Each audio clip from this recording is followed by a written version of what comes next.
Howdy, everybody. Welcome back to the Sports Side Concepts lecture series. I'm Dr. Colin Fehr.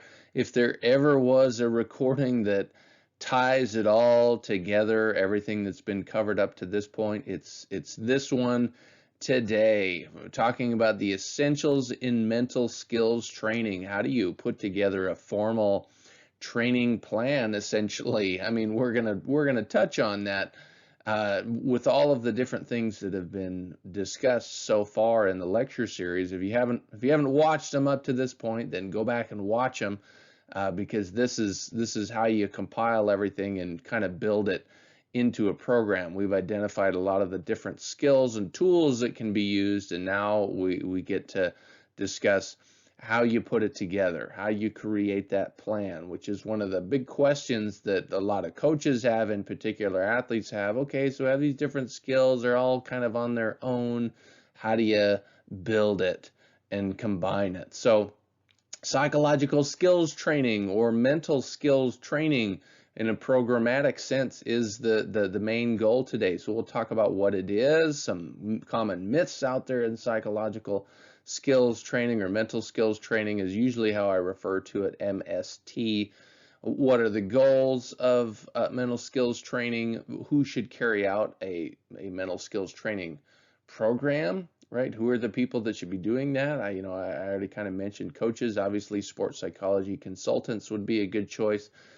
How do you actually implement it? There's these different phases that you can break it down into, from the startup, just initiating it, and where you're conducting a needs assessment, moving through education phase, getting people on the same page, then acquiring the skills in the acquisition phase, and then practicing and evaluating. So similar to how you would put together a physical skills training program, just with mental skills, of course. So then we'll identify the primary mental skills that we're aiming for, some of the tools that you can use, and then per usual, I'll share some Dr. Fehr pro tips. So let's get moving forward into this great topic. So first of all, we want to make sure we all have a good working definition of psychological skills training or mental skills training. So as mentioned in the introduction, it's a formal approach to working on these mental skills. Okay, it's a systematic and consistent, or it is the systematic, like that's the key word there, and consistent practice of those mental skills to enhance our performance. That's usually a primary goal, but also increase enjoyment, right, and achieve greater satisfaction in what it is that we're doing. And so we can go back to the age-old question here: how much of sport is mental again, right? Like, where are we at? And if you've listened to all these recordings up to this point, you know that I think that success comes down to 100% mental, because of every step along the way is really determined by the decisions that we make. But most people will say anywhere from 50 to 90%, depending on the sample survey that you do that with. So it's a lot, and in reality, it is the difference between winning and losing. Almost always, it's a mental thing. So it's very, very important. And so it begs the question again, why don't we work on mental skills more? If it is that important, then why aren't we doing that? And then there's a few reasons. Okay, the first one is that there may be a lack of knowledge, in particular from our frontline practitioners and our coaches. Is they don't know any drills, right? I know all these drills that I can do with my athletes to develop their physical skills, but I don't really know any mental skills that I can do, that I can incorporate into practice. Coaches just don't always know, right? A lot of their coaching that is geared toward mental attributes, it comes out as things, like, "I'll pull your head out of your," or "focus, come on, relax." And some of those can have meaning, but it's not really that specific, and it needs to be, right? Because those skills can be developed. They're not inborn traits, and sometimes there's that belief. So lack of knowledge can be a big one. Lack of time can also be a big one. With some teams that I've worked with, the coaches will give me 10 minutes, right? 10 minutes, maybe once a week if I'm lucky to come in and do some of these things. It's like there's just not enough time. Okay, we're gonna have practice for 2 hours. And so I get a 10-minute chunk at the beginning on one practice a week. It's not emphasized, it's not prioritized, even though we acknowledge how important it is. Okay, and there aren't really any cookie cutter programs out there that are available for practitioners to use. So consultants are in many ways, myself included, are creating it as you go. So it's cool because everything's unique and you want it to be tailored to the team that you're working with or the individual, but there's no sort of other than some general outlines depending on what it is we're focusing on. I've talked previously about mindfulness, and there's some specific interventions, stress inoculation training or management training. So there's certain things that are out there that there's a framework for sure, but overall for an overarching systematic formal program, there's not really anything there for consultants to just pull from. So they're applying principles to situations and making a lot of it up as they go in terms of the specifics. So that can be a barrier. But it does work, right? So the efficacy of it works. There are some different models that exist that do show positive effects from youth all the way up to Olympic level athletes. And obviously the program can be delivered by a qualified sports psych consultant or the coach, right? The coach oftentimes can be the most effective person because of the position that they occupy. But either way, it's really important that they reinforce what it is the sports psych consultant's doing. So if you go back into sports psychology history, Coleman Griffith, father of a North American sports psychology, right? And when he was working with the Chicago Cubs, he had all these great ideas, but he didn't really get buy-in from the coaching staff, and so it wasn't really effective. It was totally a flop. So there's got to be that support in order for it to be effective. Now let's look at some myths of psychological skills training. Okay, so the first one is like, well, who is it for? Let's ask that question. Who should be doing this? And it's like, well, it seems kind of obvious that everybody should do it, but there's some myths out there, right? That it's just for problem athletes. It's only for head cases. Like if you have to go and see a sports psych consultant, then you've got some problems, right? And I've had coaches actually project that onto their athletes when athletes have come and seen me, and it created almost kind of this rift where the athlete wasn't sure if they should continue to see me because their coach thought that there was something wrong with them because I can't believe you have to go and talk to him, and I mean that's quite a powerful myth on this. It's like, well, there's why wouldn't you want to work on your mental skills as much as your physical skills, right? Why wouldn't you want to do that? Why wouldn't you want to be as good as you could be if you know that this is something that could help you perform at your best? So there's a really powerful myth out there on that, is that it's just for problem athletes. Okay, or that it's just for elite athletes, because of course they're the ones who do it. They get the most attention with it. They've got the resources to maybe hire professional help, or they're on the Olympic team, and so it's there for them anyways, and on the staff. So this is changing. There's a shift, but this is a big barrier in the sports psychology world, is that it's inaccessible to most athletes. Like, we're not seeing this at the youth sport athlete level. We're not seeing it at the high school athlete level hardly at all. It's there collegiately, but not widespread. Some of the bigger schools who have bigger budgets may have somebody on staff who's available, and it is there at the professional level, but it's not all levels. And I think that it's changing, it's shifting, right? It's changing. So another myth is that it's a quick fix, right? You go in and you see a sports psych shrink one time and boom, you're going to have the problems fixed. It's like, well, that doesn't work with your physical skills. You got to practice it. It takes a while to develop it. And so many athletes, they go and they have that conversation and they get a little of the talk therapy so they feel better.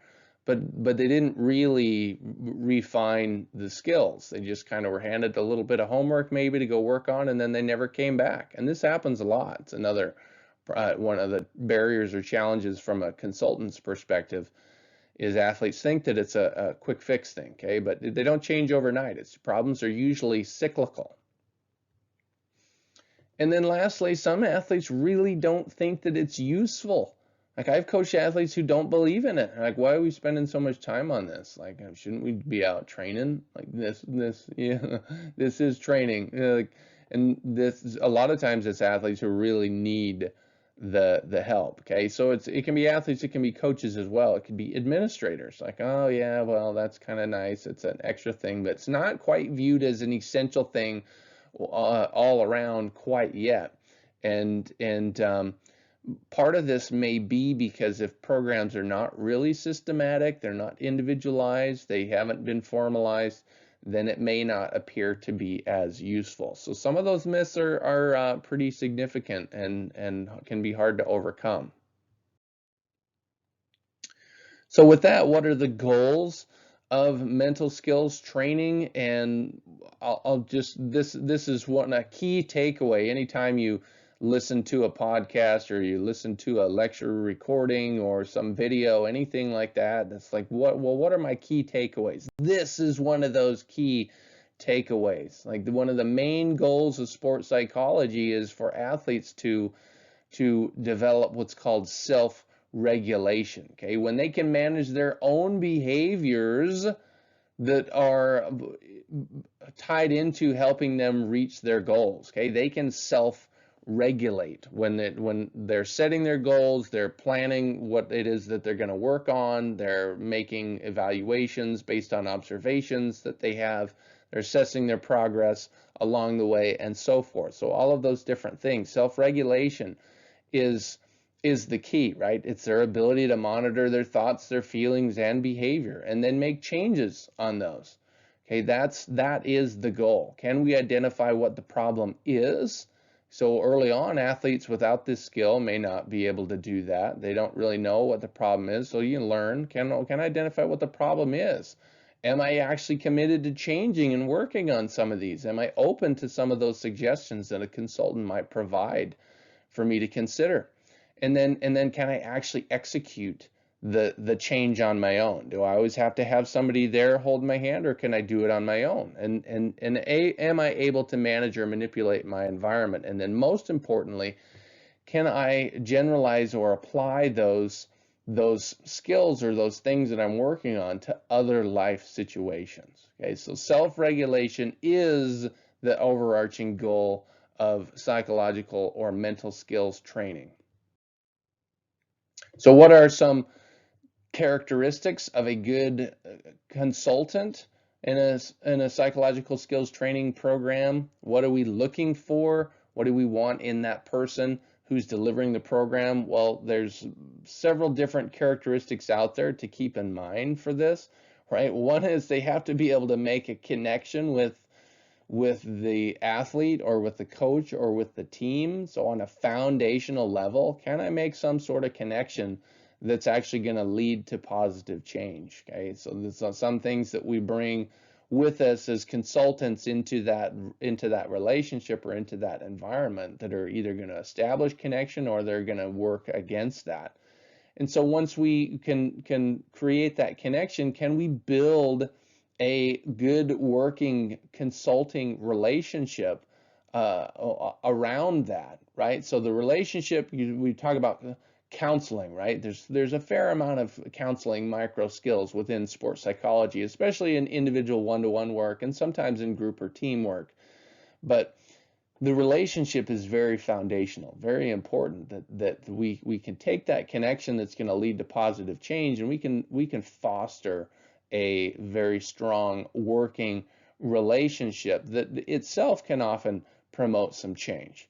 And then we need to make sure that the consulting relationship meets the needs of the athlete more so than the needs of the consultant, right? That's not what we're aiming for. It's like this is aiming for what the athlete needs, and we're gearing it up for them so it's not some self-centered thing on the consultant's side. Okay, so developing rapport, having respect, trust, creating a partnership are other ways that we can describe that. And of course, we have to be adaptive in whatever consulting approach is. We can't be stuck in just, well, this is my particular method.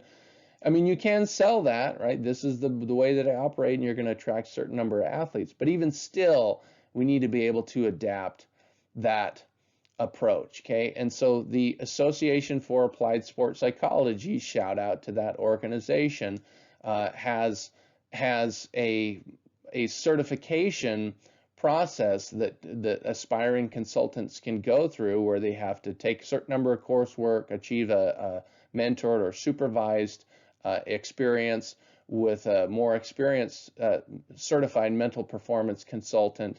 Then they have to take a national exam. It's an accredited certification, and anyone who has this certification has the characteristics of the type of consultant that you want, because that's what the certification is designed for.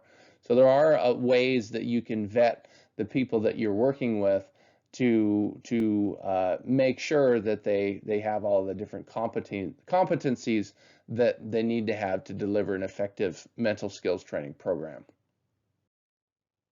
So now I need to discuss when to implement a psychological skills training program, or how to start it up, right? How do we get it off the ground? And so the when question is a big one. The best time is actually during the preseason, the off season, or the preseason. You don't want to do it during the competitive season, throwing in something new, just like you wouldn't change an athlete's technique in the middle of the season. You'd wait until the off season to do that, the preseason to do that, when they have time and there's less pressure, less emphasis on the competition itself. So really, really important to understand that. And then you continue it as long as the athlete competes. Okay, and it needs to be systematic. So typically, coaches will give you the first 15 to 30 minutes, or the last 15 to 30 minutes. It kind of depends, and you want to do it 3 to 5 days a week. So I told you that one coach gave me 10 minutes like once a week or once every other week. It's not enough time to really say, yeah, this is a systematic program where I'm able to implement things and evaluate whether we're making progress. Okay, it needs to be more frequent than that. And we need to look at the sport that we're dealing with, how many athletes there are, is it individuals, am I working with the team, how much time I have available, what are some existing mental skills, right? So there's all these things that I need to do. What's the commitment of the individuals? Some of them may be more committed than others if I'm working with a team. And I may need to have special sessions for some of those athletes that are having difficulty with the program. Okay, and so when I set it up, one of the first things I want to do is explain, what sports psychology is, how it can benefit athletes. It's not just like, it's just a method to improve. It's not like, oh yeah, you're going to come and you're going to see your shrink, even though they can have some of that stuff in it, which brings me to this first sort of phase, which is the education phase of what we're trying to accomplish here. So we need to educate athletes on what our approach is. This is like the informed consent process that you would have in any other helping profession.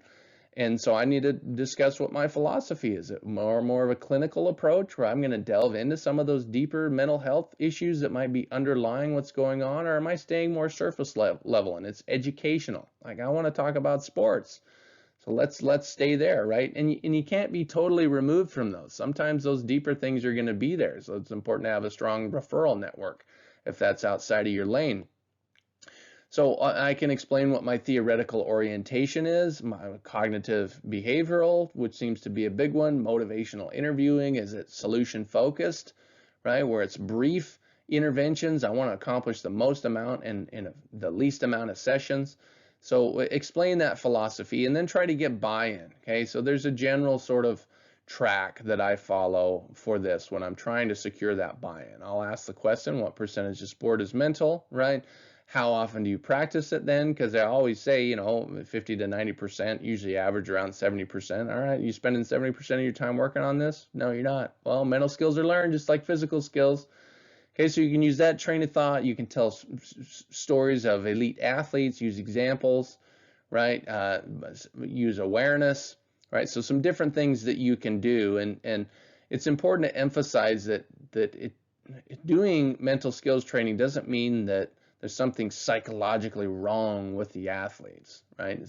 It's no different than just staying after practice to work on any other important skill. That's the way that we've got to get that buy-in. So with the initial meeting with our athlete or with our team, we got to convince them for the need that it needs to be systematic. So that's part of the buy-in.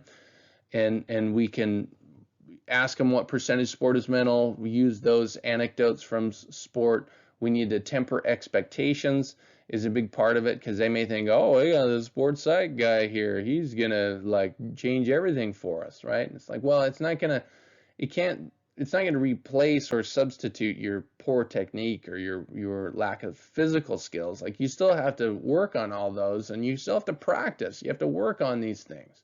Okay, so it's not going to replace those things, but these are some important considerations when we are ready to start up our program. And an essential part of this sort of initial phase of the program, or say the secondary phase, we got it up off the ground, we get the buy-in, now we need to do a needs assessment. You're going to do this in physical training, strength and conditioning world. We're going to do this. We're going to do it in everything. We're going to find out where they're at. So what are some of the tools that are available to consultants here? So the first one is interviewing, right? This is a big one. And if you're doing one-on-one work with athletes, this is all right. Yeah, you're going to do this. This is like automatic. It's part of the process. They're going to come in. It's great for establishing that trust and building rapport, that you need those relational components I kind of talked about already.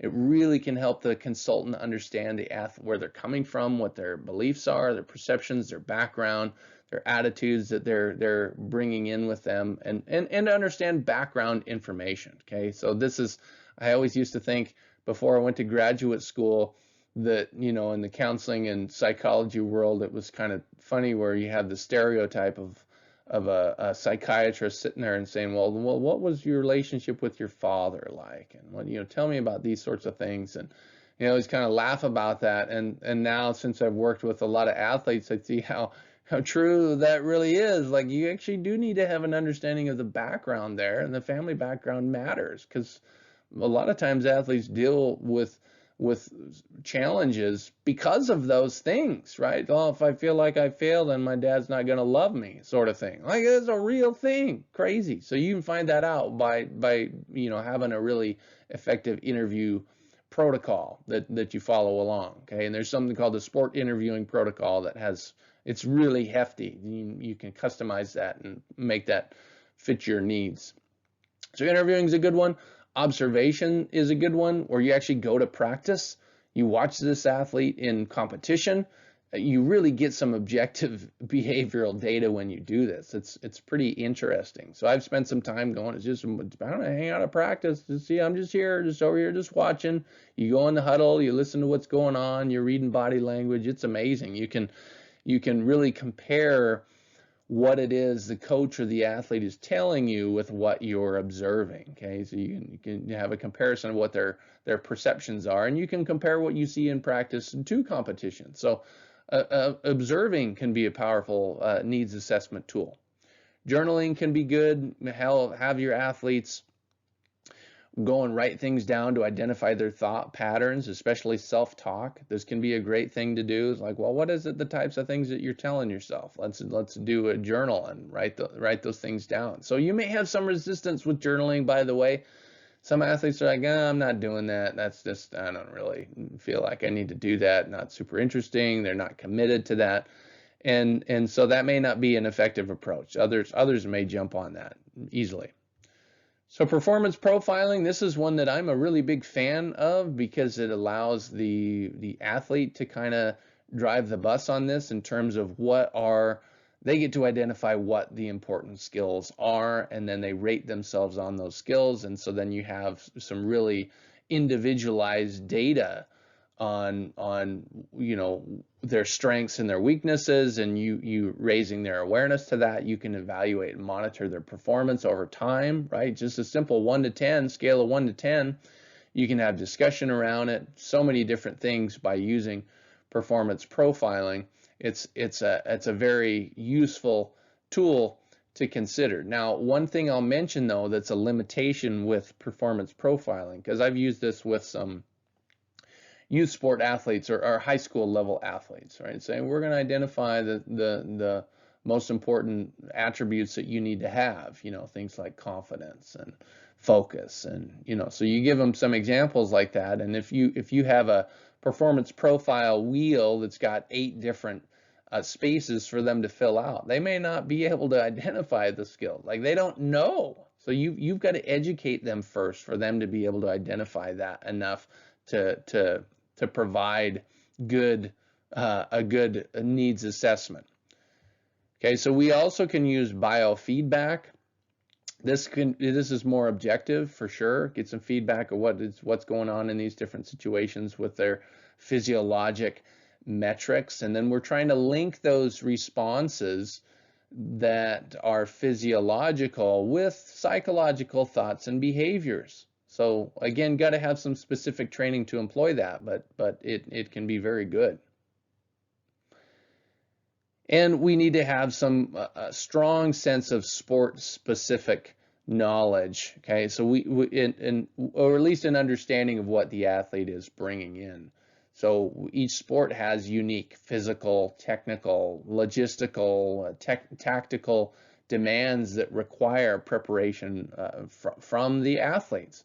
And so we need to know what those distinguishing characteristics are and how that's going to affect the mental preparation and training that they need to perform well. So a needs assessment is really, really important, and it's a key part of making your mental skills training program systematic. This is something that gets missed. Like, oh, well, we need to set goals. Oh, well, we need to have confidence. Oh, and then, you can sometimes identify the things, but then we don't assess where we are and where the need is. Very, very essential and crucial piece to include. So once we've identified the need, well, okay, part of that is, what are the skills? What are the skills that we need to identify? And there's a lot of them, right? And there's different classification systems out there. So you have these sort of foundational or basic skills that everybody's got to have, or these preparatory skills that you need as you're going into competition. You may have interpersonal or relational or team skills, and then you have these performance skills. So there's different ways that you can classify those or break those down out there. And I just want to go over, just a general listing of some of these, just so you have a smattering thrown at you that you can hear them. Okay, so self-awareness is a big one. So I've said this before, like, this is basically it's number one. It's step one, right? Do we have some self-awareness? Then can we develop that self-regulation? This is like the overarching thing. Self-confidence, self-talk, right? We start with the self-awareness, regulation, self-confidence, self-talk. Those are some big ones. And those are things we can work on. Optimal thinking or productive thinking. Do we have that kind of positive attitude? So mental toughness, competitiveness. Do we have hope? Is there some sort of optimism, or do we have that adaptive perfectionism, or is it more obsessive or maladaptive perfectionism? So that is just like a general thinking pattern that we can shape, right? We have neuroplasticity. You fire neurons enough and it becomes more of the default firing pattern. If you're in a negative firing pattern, we can learn to have an optimal or productive thinking pattern. Okay, motivation, at least having an understanding of that, using or leveraging motivation, that's really probably more of the skill, is how to leverage things that are motivating for us. It can be a skill that we can work on. Concentration or focus, attentional skills. Leadership, that's a skill. How to manage our energy or activation or arousal level, something we can focus on. Sport intelligence, can we develop those perceptual cognitive abilities? Okay, you see athletes, oh man, high IQ, high court IQ or field IQ, like those things can be cultivated within athletes. People skills, personal, relational, interpersonal or relational skills. I'm sure we can work on those. We can get better at those, and those can make a big difference in our performance. Many times those get overlooked. Like, well, we got to learn how to get along better with each other, be good teammates here. So communication skills are tied into that. Imagery is one.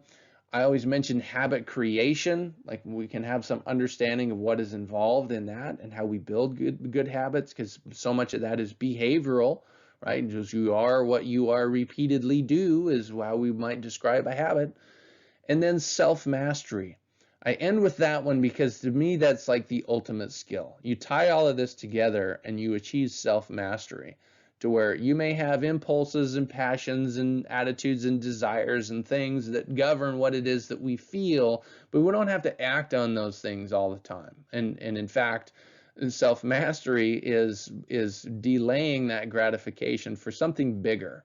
It's having that discipline to behave in ways that really always demonstrates a commitment to achieving our goals. Okay, so those are the skills. When I talk about skills that we're going to work on and try to develop in a mental skills training program, that's what I'm talking about.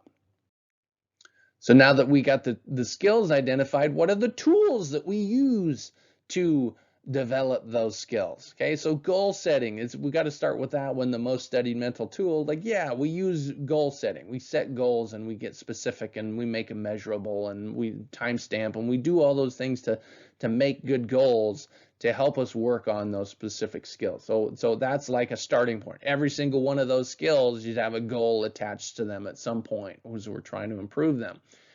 Imagery is a big one. I've talked about this in a previous lecture recording. Is imagery is like the catch-all. You can work on all those other skills, concentration, motivation, confidence, by using imagery. It's a very versatile tool. Self-talk itself, it's a skill and it's a tool, something that we can use. It's kind of like that double whammy there. Really a good thing. Relaxation or energization, things that we can use. Meditation, hypnosis. Those are tools we can use. Team building is great for leadership, communication, those people skills. You see how all of this is tied in together. Attentional control drills. So I've talked about those in a previous lecture recording as well. Coaches tend to like those because it's a little bit more tangible, can be great.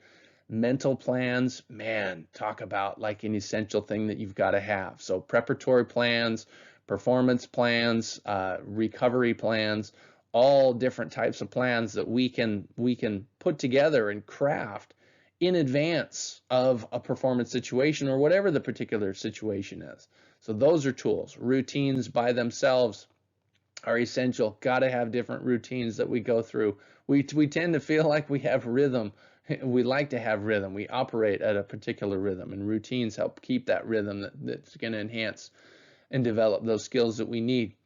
So we can use triggers, releases, and cues. I've talked about those in previous recordings, right? And triggers like the light switch, a release where we try and get you learn to let the bad play or bad thought just go away, flush it down the toilet, right? And these cues that kind of signal that we need to act or start something. Okay, and then vicarious learning. This can be good. Watching videos of other athletes, watching videos of them performing or of them talking about performing in the mental skills. Okay, and this of course isn't an exhaustive list, but it gives you a general idea. It's like, man, there's all sorts of stuff you can do. Like, what do you mean you can't put together a formal program? Sure you can. You got all these skills you can work on, all these different tools that you can build, and it's amazing, and it's exciting. It's cool. So once we've got all of those things identified, what are the phases of a mental skills training program? So just to carry this a little bit further, so the first phase is really the education phase. I've already kind of talked about that with start up a program. All right, we're going to do that. We're going to build the buy-in, then we're going to do our needs assessment. We're going to identify the skills that we need and then the tools that we're going to use. And so then how do we move to the next phase? Okay, so the acquisition phase. This is where we're taking those strategies and techniques that we're going to use, positive reframing, or cognitive restructuring, whatever, relaxation, energization, or imagery.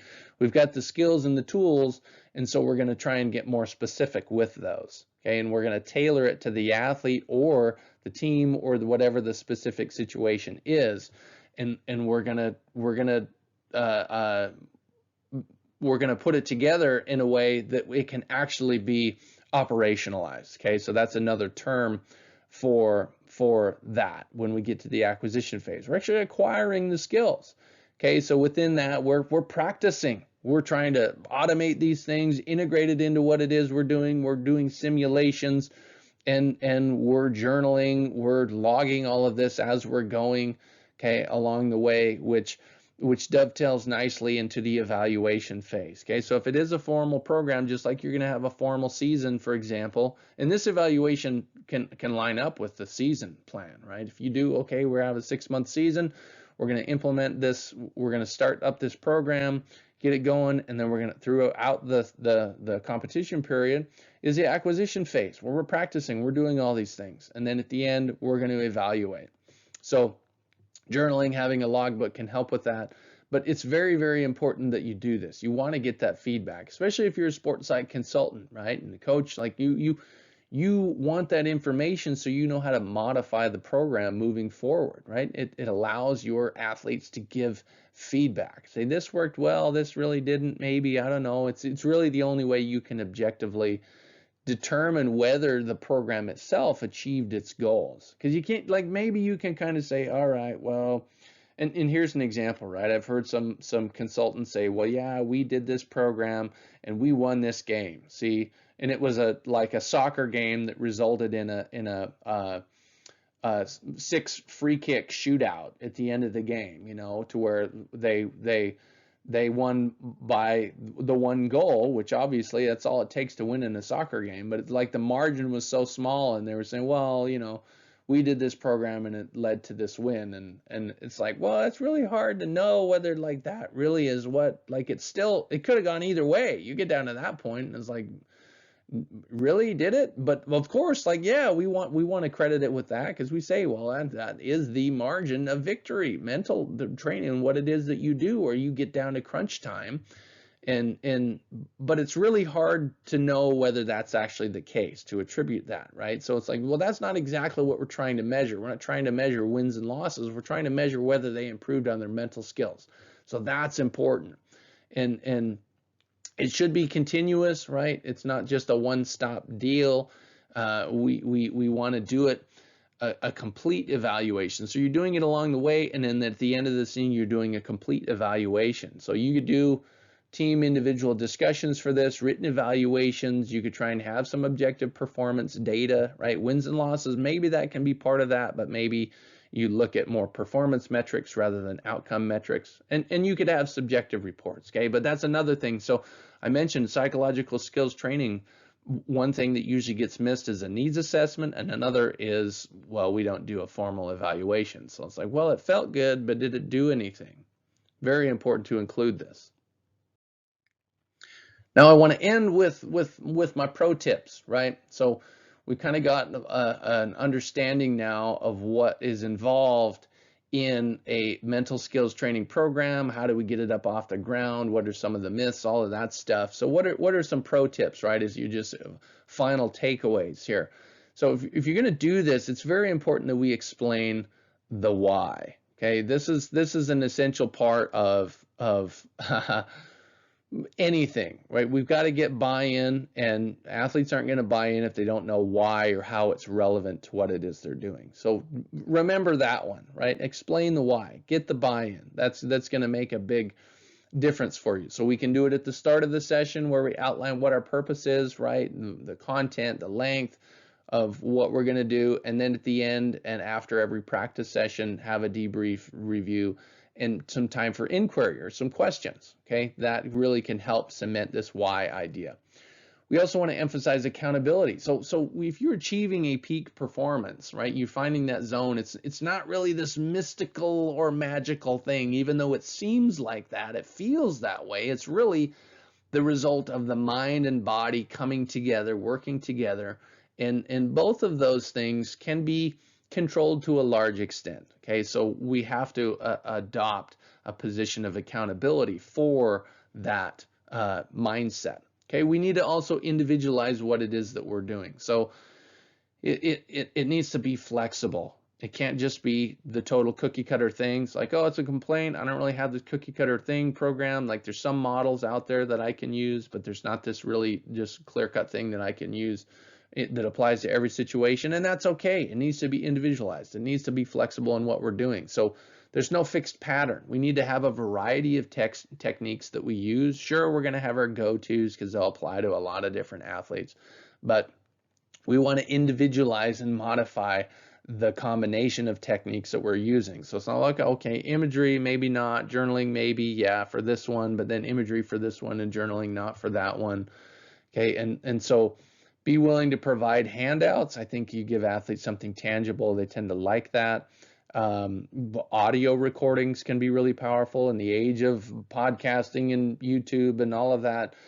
Athletes like that stuff. It gives them something to go work on afterwards. Okay, so for example, I've done recordings that are relaxation scripts or imagery scripts, and they're recorded, right? So I can say, okay, well, go and listen to this and see how this helps, and then maybe we can see if we can modify that and individualize it. We'll do a recording just for you.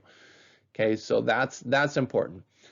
Another pro tip: have a holistic approach. Okay, I say this: life is full of performances, right? Life is a performance. Every single day we're striving for that self-mastery. Can we get up out of bed when we need to get up out of bed? Like we're having that struggle in our mind with our body. Our body wants to sleep. Our mind says, no, get up, you lazy bum, you got stuff to do.